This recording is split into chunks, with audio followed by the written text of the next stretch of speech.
बिस्मिल्लाहिर्रहमानिर्रहीम, अस्सलाम वालेकुम। मैं हूं बिलाल अहमद। उम्मीद है आप सब खैरियत से होंगे। कराची में पैदा होने वाले 49 साला सीनियर सहाफ़ी और एंकर अरशद शरीफ को बड़ी बेदर्दी के साथ कीनिया में कत्ल कर दिया गया। जिस तरीके से ये वाक़या रूनुमा हुआ और फिर कीनिया की पुलिस ने जिस तरह इस पर मौक़िफ़ दिया है, उसने कई सवालों को जन्म दिया है।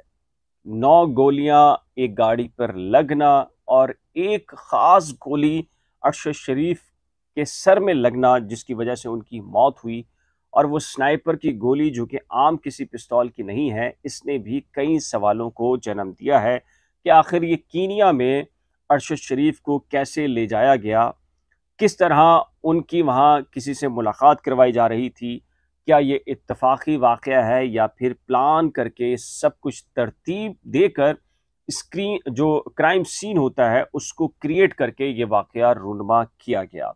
इस सिलसिले में ना सिर्फ कराची से खैबर तक के जो सहाफ़ी हैं वो सरापा एहतजाज हैं और आज़ादाना तहकीकात का मुतालबा कर रहे हैं, बल्कि जो आम शहरी हैं वो भी गम, गुस्सा और दुख का इजहार कर रहे हैं। इसी के साथ पाकिस्तान की जो सियासी तंजीमें हैं उनकी जानिब से भी मजम्मत की जा रही है।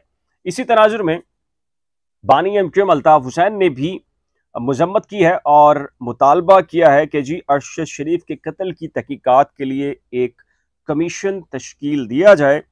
अरशद शरीफ के बेईमाना कत्ल से मुझे ज़ाती तौर पर दिली सदमा पहुंचा है।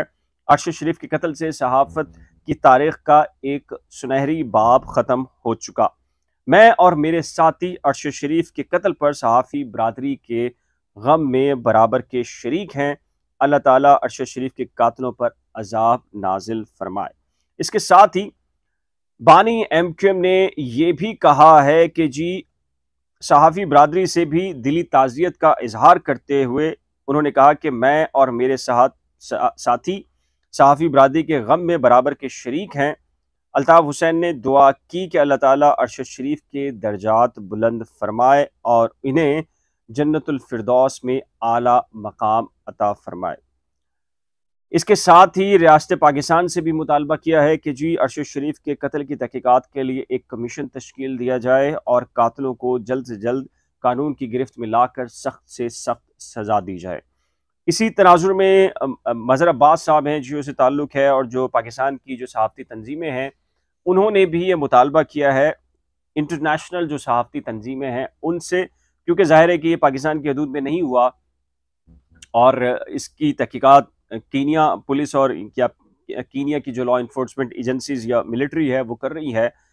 तो सहाफ़ती तंजीमों ने इंटरनेशनल जो सहाफ़ती तंजीमें हैं उनसे कहा है कि इस पर जो आलमी सतह का एक कोई कमीशन या फैक्ट्स एंड फाइंडिंग जो कमीशन है वो कायम करने के हवाले से जो है वो इक़दामात किए जाएं, ताकि जो असल हकीकत है इस मर्डर की और जिस बेईमाना तरीके से ये मर्डर हुआ है, ये इत्तफाकी वाक़या है या इसको क्राइम सीन जिस तरीके से बनाकर क्रिएट किया जाता है और ये वाक़ा हो जाता है उस तरह का वाक़या है।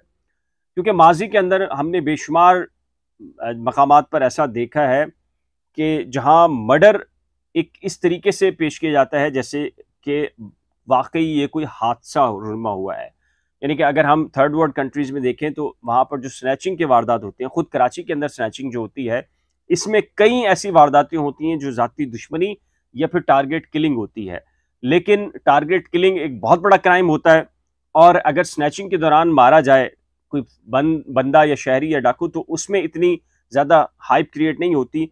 तो यूं क्रिएट किया जाता है मामला कि जी ये एक क्राइम सीन इस तरह बनाया जाता है कि जैसे ये एक स्ट्रीट क्राइम था, छीना झपटी के दौरान जो है वो एक शहरी को फलां डाकू ने गोली मार दी, इतना ही बयान होता है।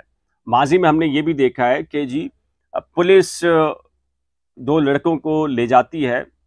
हमने अक्सर मकामात पर हाफ फ्राई और फुल फ्राई की जब भी चीज़ें चलती हैं, उन्हें पकड़कर उनकी टांगों में गोलियां मार कर और उन्हें या तो कत्ल कर, अगर हाफ फ्राई होता है तो फिर उनको ज़ख्मी किया जाता है और फुल फ्राई होता है तो उनको बिल्कुल मार दिया जाता है और मार कर उनको ऐसे लिटाया जाता है और फिर उसके बाद उनके सामने पिस्तौल रख दी जाती है जैसे कि बिल्कुल ही ऐसे ही ओरिजिनल किस्म का ये मुकाबला था। तो पूरी दुनिया के अंदर पुलिस डिपार्टमेंट ऐसा कर सकती है, लेकिन ये देखना होगा कि ये जो स्लीपर सेल्स तो कहीं नहीं थे किसी और मुल्क के, जो कि अंडर कवर काम कर रहे थे कीनिया में, और पाकिस्तान के अंदर जो मामलात इस वक्त के हैं सेंसिटिव नौयत के, वहाँ कोई फ़ायदा उठाया गया है?